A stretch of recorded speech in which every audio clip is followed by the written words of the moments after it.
Hello everyone. I can't tell you how honored I am to be here and to be the person who gets to introduce Cory Doctorow. While the EFF staff and board had no role in the selection of the Pioneer Award winners, you should have heard the giant woot that went up at the staff meeting when we learned that Cory was one of them. As you know, Cory was on staff at the EFF until 2005, and we still miss him every single day. I'd like to tell you that we molded him somehow at EFF, but that's just not true. He came to us fully formed like this, and we just pointed him in the direction of WIPO and let him loose. Now, I find it hard to imagine that anyone at ETech, and especially at the EFF Pioneer Awards, wouldn't already know about Cory Doctorow. But in case you just restored from backup after being offline for several years, let me give you a few of the particulars. Cory is currently the Canadian Fulbright Chair in Public Diplomacy at the USC Center for Public Diplomacy, and before that he was EFF's European Affairs Coordinator. Throughout this time he's been a tremendously prolific science fiction author, as well as a contributor to the most popular blog on the internet, Boing Boing. He has regular columns in Popular Science and Make Magazine. He's a contributing writer at Wired Magazine and contributes occasionally to other magazines and newspapers ranging from the New York Times, Sunday Magazine, to the Globe and Mail, to Asimov's Science Fiction Magazine, and the Boston Globe. And along the way, he's given us Woofy, the ultimate reputation system. He's given pudgy little girls the power to slay gold farmer armies. He's combined wireless networking with leathery angel wings, and he's given us ant colony planning algorithms, and many, many more. Cory is an internet pioneer not just because he is an unabashed technology enthusiast, but because he engages all of us to think about not only what's new and what's cool, but what's right and what's wrong. And he doesn't just pronounce from on high. Cory actually engages in a conversation with us, and by that I mean with millions of us on an ongoing basis, and millions of us all around the world. Through his books, his speeches, his activism, and of course his blogging, Cory has invited all of us to think critically with him about ourselves and our role in this new digital world. And he's taught us things. He's taught us that business models built on false scarcity are doomed to failure in this digital world. And he's walked his talk by releasing his own works online for free at the time of paper publication. And he's delved into the minutiae of the international intellectual property negotiations, bringing them out into the sunlight, as well as explaining why they matter to all of us, the digerati and the infoserfs alike. And he's taught us that you can love the Haunted Mansion and still fight mightily against the overreaching Disney Corporation. And he's done it in large part by harnessing the power of a technology devised for online diaries, the blog.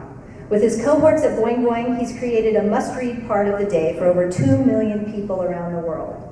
With a multitude of posts per day, Cory often appears to be everywhere, all at once, noticing everything interesting and certainly everything weird that's going on all around the world. Which is why just last week, Cory was featured in the webcomic XKCD as a kind of blogging superhero. Cory, could you come up here for a minute?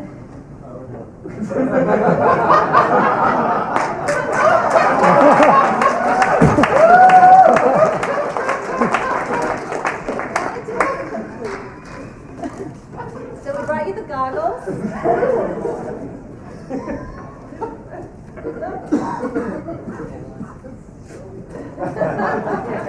And we brought the cake.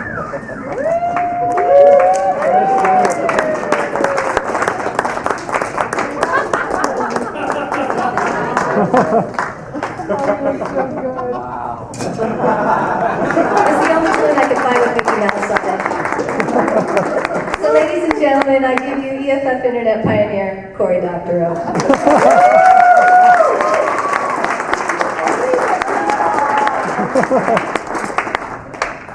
Thank you all very much. Well, I tell you, I came back to California from London just about 9 months ago, and it was an academic year that was getting off to a good start. I came back because I had this Fulbright chair, and then I won the Locus Award for a story and was nominated for a Hugo, and things just kept getting better. The World Economic Forum made me a junior woodchuck, and I thought that was as good as it could get. And then I found out I was winning the Pioneer Award, and I realized that I hadn't even begun to understand just how great the honor could could be bestowed on me was. And I thought that I topped it all, and then I got engaged last week. And that's about as good as it gets.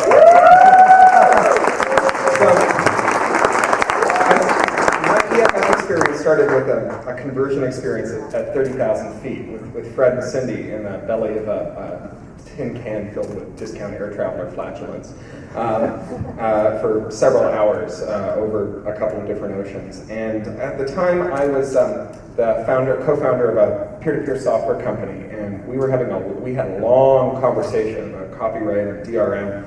I was a DRM believer in those days, believe it or not. And it was on that flight that I started to realize that thinking about technology as the way that we solve social problems, like how artists should make a living or how contracts should be mediated, was not the right answer. That we have instead these social mechanisms like the rule of law, like justice, like fairness, that could be used to mediate these in the absence of technology. And in fact, technology could never achieve what these fundamental values of a democratic society could attain. And I became an optimist. I think that to say that we need technology to lock us up or to control us or to keep us from doing bad things is a fundamentally pessimistic statement about the human condition. That to think that we can use social mechanisms to regulate and mediate our behavior is an optimistic statement, both about technology and about what it means to be human. And EFF led me to believe that we can change the world with the power of ideas. You know, I stand here on the stage sharing a podium with two people who changed the world with ideas. I defy you to read Coase's Penguin and the Wealth of Networks and not have the way you think about the world forever changed. I defy you to read books like Beyond Fear and Bruce's many incredible essays and not have everything you think about changed through the lens that he's given you to understand the world and the fundamental strictures that we put in place to make us safe from each other and from external dangers as well. So I found myself with EFF as part of a tribe of people who are working within and outside of EFF to preserve these human values of justice and of fairness, of transparency and democracy, using technology, but not merely through technology. And I'm proud, immensely proud, and honored to have worked with those people and to have been a part of that tribe. And particularly proud to have joined this exalted group of co-nominees, co-winners from this year and the past winners who, frankly, to be mentioned in that exalted company, I don't know how I'll ever get my head through the door again.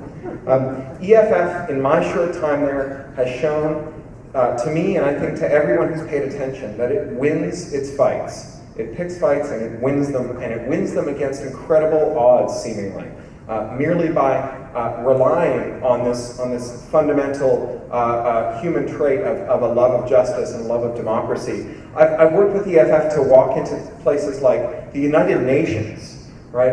Into an entity at the United Nations, WIPO, the World Intellectual Property Organization, that I think of as having the same relationship to bad copyright law that Mordor has to evil. and I've watched a group of EFF people and people whom EFF brought in and people whom EFF works with work against incredible odds, right? To walk into a place where we're funded with a few $1,000s to send a few people to WIPO and coming up against billions of dollars and hundreds of people who've been sent to WIPO to achieve some special favor for some industry or another and just kick their ass by doing stuff like writing down what they said, right?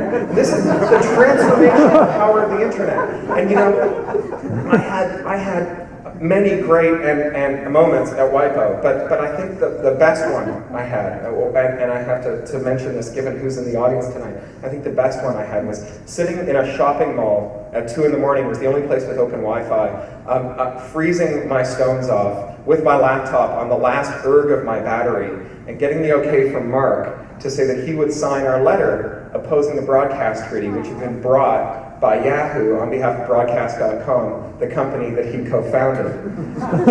And then getting it printed at 2 in the morning and photocopied at 8 when the copy shop opened because the secretariat said that she would no longer photocopy our documents for us, and bringing it in and seeing the look on the face of the representative of DEMA who had brought the broadcast treaty to WIPO on behalf of Yahoo when he saw the names that we had on our letter opposing it, and to watch what happened to the supposedly strong edifice that the United States government and these few media companies that had come there with special pleading crumble in the face of this, in the face of support from people like Mark and all the other supporters who have been such a big, important piece of what we've done. And we've done this over and over and over again. I mean, watching us win the broadcast flag fight, watching all the litigation that we've won, all the activist causes that we've taken on, has inspired me to think that we really can change the world with ideas. We really can change the world by being optimists about the human condition. So that's what I have to say. All that remains is to thank the people who got me here, Alice and the Electronic Frontier Foundation, my co-workers who really became my family in my tenure there, my co-editors on Boing Boing, excuse me. I come from a family of weepy Eastern European Jews. Of course, Boing Boing readers and my own readers in Creative Commons, and all of you who supported EFF and who made it possible. Thank you very much.